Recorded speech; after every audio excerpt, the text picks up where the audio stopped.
Now, this incel culture thing is really, really hot right now. I think maybe because adolescents actually brought it into light. To be honest with you, before adolescence, I did not know about it in that light before. That it was encouraging violence by men onto women by creating a sense of entitlement.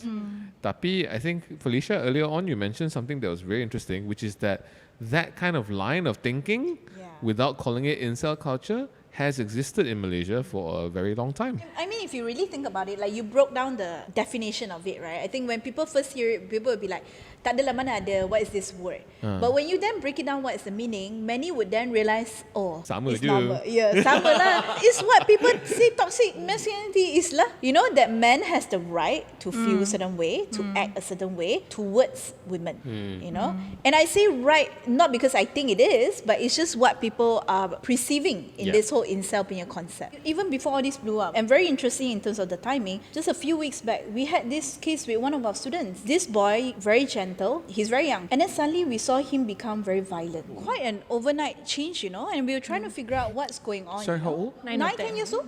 Oh, wow. Yeah, and it's quite a sudden change. We found out a bit more. The mother was telling him, boys cannot cry. He's very sensitive, so you would cry quite easily. Now, the mother is not coming from a place where she is against all this. It's more, I'm trying to protect my son, right? Because in the mom mind, thinking like, the image of a man kena kuat. And apa tu kuat? Kuat ialah physical kuat. Emosi yang saya boleh tunjuk marah je, sebab itu buat saya nampak kuat. And there was a change straight away in the kid. Bila terus mak dia cakap jangan nangis, he then started lashing out, and instead of crying, which was actually okay, dia pergi pukul balik. Actually, another thing that came up for me as I was talking to other parents about what are some of the harm reduction strategies that they have seen play out, right? And there was this one example that a friend shared yesterday, where this ustaz has seen that the young boys, about 13, 14, they will put any creative swearer out there to shame lah.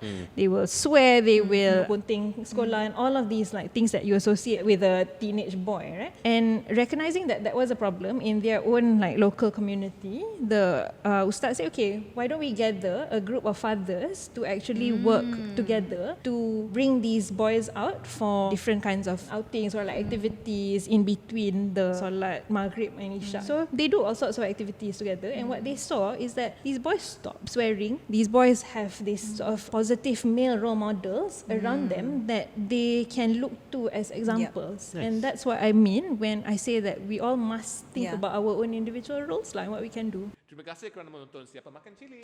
Dan kalau korang ada siapa yang korang nak kita jemput ke show kita, sila tinggalkan di ruang komen di bawah. Dan jangan lupa subscribe. Jangan lupa